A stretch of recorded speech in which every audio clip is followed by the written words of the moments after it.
Hi and welcome to Flying Bobbins. Today I'm going to take you through the tutorial for the Flying Bobbins zip pouch. This is a really useful pouch. Got a nice lining, an internal pocket, a wrist strap zip pull, nice chunky zip and lovely outer fabric. This is a great project for anybody who is learning how to sew and you want to move your skills onto the next level, learning how to insert a zip. I've got this kit in a few different fabrics. This is the peach leopard print with lovely blue dots as well. What I'm going to be making today is the floral version of this kit. And like I say, if you go to flyingbobbins.com, you will see that I've got several different kits available. Let's have a look. When you open your kit, you're going to get your instruction manual. And then as well as that, you're going to get everything you need to make your zip pouch.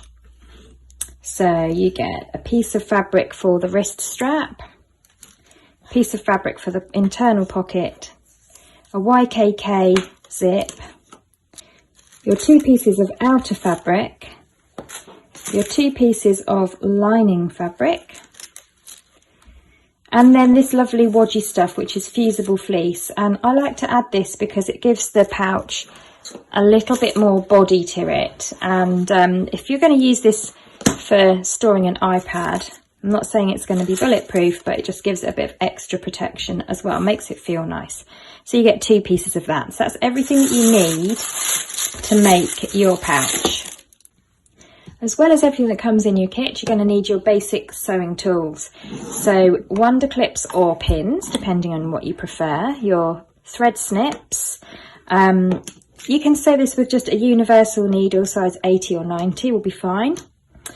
You're going to need your zip foot that comes with your sewing machine in order to insert the zip. Your point turner, which is good for turning through those corners. You never know when you're going to need your friendly unpicker. And then I'm just going to use a plain white thread for this one. So the first thing to do is to get your ironing board set up, because step one is to fuse your fusible fleece with your fabric, and then get your bobbin wound up and your sewing machine threaded, and we shall move on to making this lovely pouch. So I've got my two pieces of fusible fleece and I've got my two pieces of outer fabric. Now what you want to do is one at a time, you want to fuse your fleece to your fabric. So let's just do one at a time. This is very obviously the right side, the side with the print on it. So I'm going to turn it round so that the right side is facing down and I'm looking at the wrong side, the non-printed side. And then with my fleece, I've got a gluey surface here, which is rough, and I've got a fluffy surface. I want to place the gluey surface down onto the wrong side of my fabric, lining it up as best I can. Now I want to apply heat to melt the glue on that gluey side onto the fabric. And just before you do so, make sure that nothing is trapped in between. If you've got any threads hanging around, just make sure you get rid of those as well. Otherwise they'll be trapped in there forever. They might make a little lump or a little dark area. I'm going to use a tea towel, so I'm going to place my tea towel over the top there. And then with a bit of steam from my iron, I'm just going to hold and press.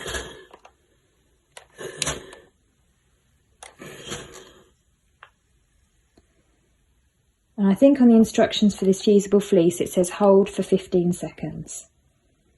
And you just pick it up and move it round. And the heat will transfer through. Try not to use too much steam when I'm videoing in case it affects the camera. Now, obviously I've not done that for long enough, but just to show you, what should happen eventually is that these two layers become glued together. In fact, you can see it's just glued there, so that you'll end up with a nice wodgy piece. So I'm going to go ahead and do that for both of those panels. So there are my two panels which have been fused together with the fusible fleece. I'm going to set those to one side. And now we're going to move on to preparing the lining. So in your kit you get a nice little piece of the outer fabric to use as an internal pocket, which is quite a sweet detail. So I want to start off by preparing this and getting this pocket done.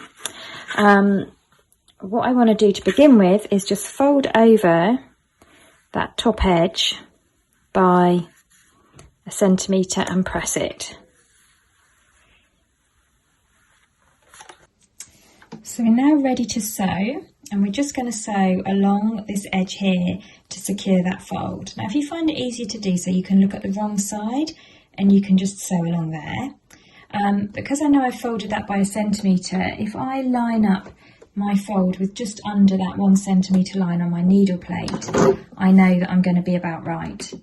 I'm going to use a straight stitch 2.8 in length, start with a little back stitch to begin with, and then off I go, sewing along the top edge of that pocket. I'm keeping my eye here to check that my folded edge is lining up with the number 10mm 1 centimetre line on my needle plate, and that should mean that everything is encased at the back.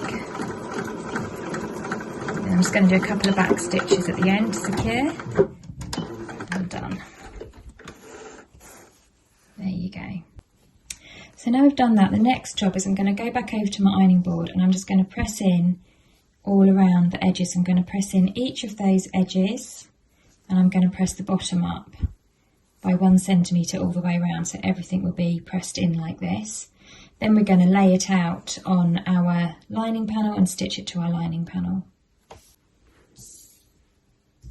Right, so I've got take one of my lining panel pieces and I'm going to measure down 5 centimetres from the top. And then that's pretty much where I want the top of my pocket to be, like this. And I also want it to be halfway. A good way of making sure you're halfway is just to crease that fabric halfway,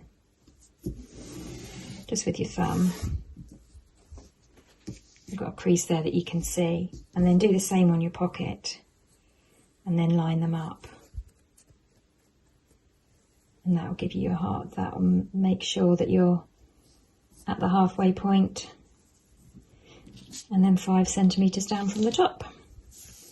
Once I'm happy with the placement on that, then I can use my pins to secure that in place.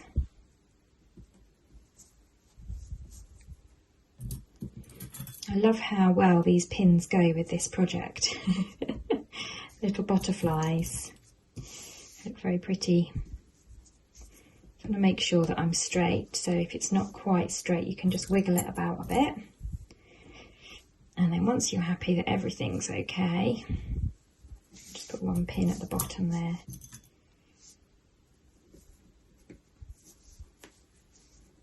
Okay. So once you're happy that that's nice and straight, then what we're going to do is we're going to start here. If I use my pen to point, we're going to start here, sew all the way down, pivot, come across, pivot, and come back up again. Then what we're going to do is we're going to hand wind 1, 2, 3 stitches along, and we're going to come back down, back along, back up again, and then 1, 2, 3 back to where we started, and that will give us a nice twin needle effect around the edge of that pocket. That encases any raw edges from where we folded it over, but it just looks nice and it makes the pocket nice and strong as well. So I'm just going to lower my presser foot there, hand wind the needle down into the fabric to make sure that I'm right in that corner. I'll take the pins out as I go, and then I'm just going to stitch to the bottom corner there.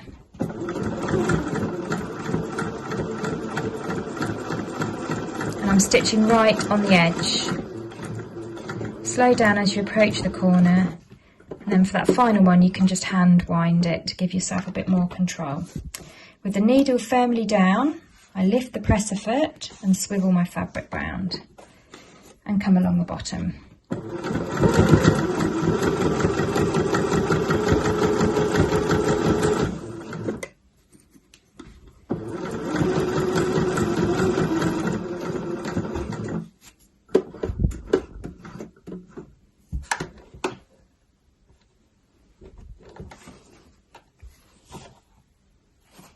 probably afford to go one more stitch to get right into the corner there. Oh, right on the edge.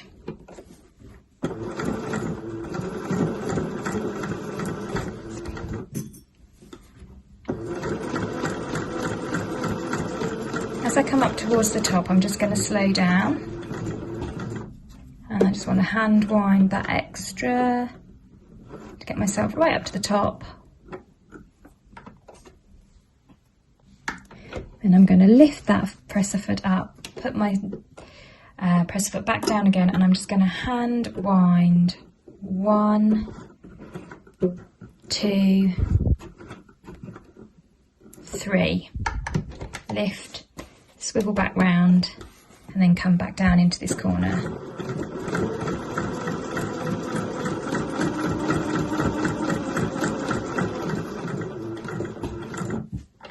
Lift and swivel, and I'm doing sort of a little bit by eye, deciding where I'm going to lift and swivel round. I'm just looking at this original line of stitching here and making sure that it's lining up.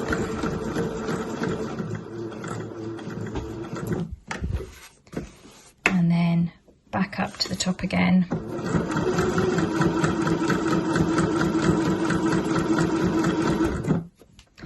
Now as I come towards the top, I'll start hand winding so I can be a little bit more accurate. And then I just want to hand wind back to my starting position, and then just finish that off by a little back stitch there. Lovely, so I've now got a very nice twin needle effect going around the outside edge of that pocket. So we've now sewn our little patch pocket onto our lining. Pop the lining to the side just for a second. We're now going to start with the exciting job of inserting our zip. So this is where it all gets a bit exciting. Now, people do kind of stress out about zips. The best thing I can say is just treat it like a piece of fabric. So, you know, if you've got a zip, just think of it as a narrow piece of fabric, just like any other piece of fabric. It's got a right side, and this is the right side with the zip puller on it, and a wrong side. This is the back of the zip, that's the wrong side. And just think, whenever you're sewing a zip, or sewing a piece of fabric rather, you just put everything right sides together. So right side of fabric, right side of zip, put them together. The other thing that you do is you match raw edges. So I'm centralising that zip to the top edge of my pouch. Those raw edges are matching and the right sides are together. It's as simple as that. And the first thing that we're going to do is to sandwich the zip in between the lining and the outer fabric of the bag, so that when it turns round, that's how it's going to look. Now, before you get stitching, just take a look at your fabric panels and just decide which is going to be your top and which is going to be your bottom. You know, is that better way up? Which way do you prefer? I don't think there's a very obvious way up for these fabrics to go. I quite like the way that flower matches up there, so I'm going to have mine this way round. So let's just take that first piece, and I'm going to take my zip and I'm going to lay it right sides together with my fabric, and then I'm going to take my lining piece of fabric and I'm going to put that right sides together like so. So I'm going to be looking at the wrong side, so all of the right sides are inside and I'm looking at the wrong side. So it's like making a zip sandwich. Fabric facing up, zip facing down, top edge matching, lining on top. And then what you want to do is you want to match up, so make sure your zip's centralised, and then you want to match up all those raw edges at the top, and you can pop some pins in there. And the other thing that you can do with the zip is pin first and then sew, and you can just ask yourself, have I done it right? So if we pop a few pins in here, so I've got everything matching up. Now if I fold this back, you can see that's my desired finished effect. My zip tape is trapped in between my fabric and my lining. There it is there, all the raw edges on the inside. And that's how the outside of my lovely zipper pouch is going to look. And there's the lining there on the inside, which is trapping the zip on that side. Okay, so if you're not sure, pin it, fold it back, and then just sanity check and say, does that look about right? So I know that that's good. The next thing that I need to do is to switch my regular presser foot, this one here, with my zipper presser foot. Now yours might look slightly different from mine because different machines have different types of zip foot, but the two things that it will show is compared with your normal foot. Can you see how on a normal sewing machine foot it's a flat bottom, and on a zip foot it's got these raised areas either side, and it's through these raised areas that allow the zip teeth to run underneath. Otherwise, can you imagine if you tried to sew over zip teeth with that, it would just kind of, it would just bobble up and it wouldn't work. So the zip teeth kind of run in this channel here. The other thing that a zip foot has is it has these little indentations either side, and that's so that your needle can get in really nice and close to the edge of your zip. Now most zip foots, not all of them, but most of them, you have a left and a right hand side. You can choose which side you're going to sew along. So which side you sew along just depends on how you're sewing your zip, and it's kind of, it'll become apparent when we've got the fabric underneath there. So I'm putting my zip foot onto my machine there, so it just goes on like so, and just refer to your own sewing machine manual for how to do that. Mine just clips on. So the next thing that we're going to do is we're going to pass this through the machine, and the zip teeth are hidden in here. There's my zip hidden in here in between the lining and the fabric. We're going to undo the zip to about halfway so that that big bulky puller is out of the way. We don't want to be having to contend with that right now. We're going to just move that out of the way. And what we're going to do is, if you think about it, looking at your zip foot there, that raised bit at the edge is what's travelling. If you press your finger there, you can feel those zip teeth. And that raised bit on the bottom of your zip foot is what's going to allow it to travel. If I pull that back, you can see how those zip teeth are travelling underneath that channel there. It's a bit tricky because we're sewing the lining in one go, so we can't actually see the zip. It makes it more exciting. So I'm just going to lower my foot there, and I'm just going to anchor my fabric by depressing my needle into the fabric there. I'll take out that first pin, and I just want to make sure that all these raw edges are matching. I'm going to use this edge of this foot here as a reference point and have that matching the raw edge of my fabric, and I'm just going to sew down in a straight line until I get to just before I can feel the bulk there of my zip puller from where I pulled it down. I just want to stop before I get there, and then we're going to pull that zip puller out of the way. A few little back stitches to begin with.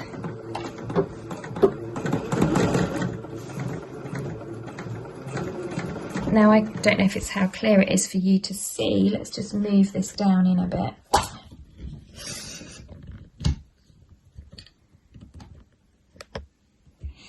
Hopefully you can see there how the needle is getting nice and close to the edge, and the zip teeth here are travelling underneath that channel, and that is why the zip foot is really good.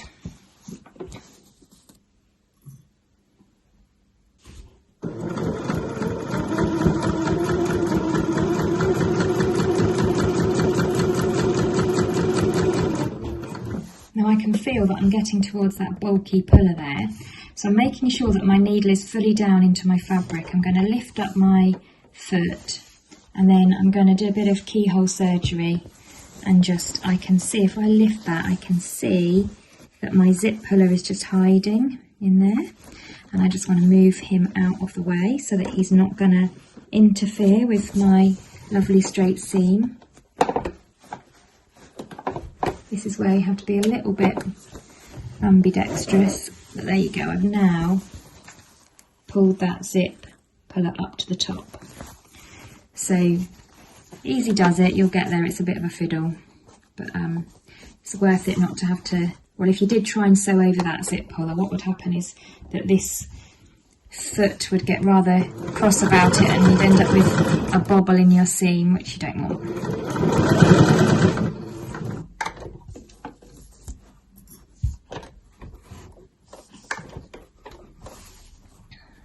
Just making sure that everything's lining up nicely.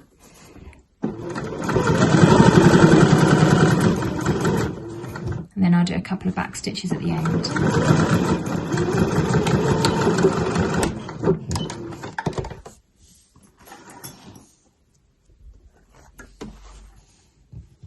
Trim off those threads. Okay, so what we want to do now is before we move on to the next side, you want to give that a little press. So take it over to your iron and just fold everything so that it's all matching up nicely, and just give it a nice press, folding this fabric away from your zip teeth. And then we're going to come back onto our machine and do a top stitch all the way down here, which will keep that fabric from interfering with our zip, and it will also do the same on the lining side as well and stop that from getting tangled up too much in the zip.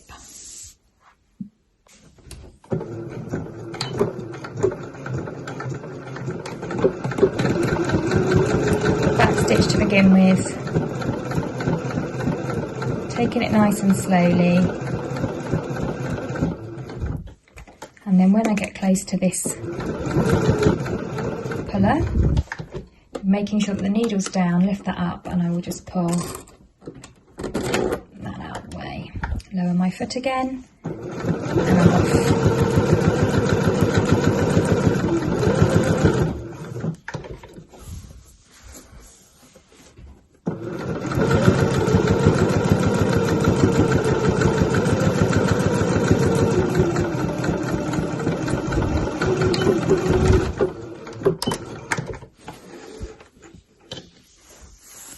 There you go, so that's now got a nice stitch there, which is keeping this out of the way, but it's just giving it a nice finished edge and on the inside as well.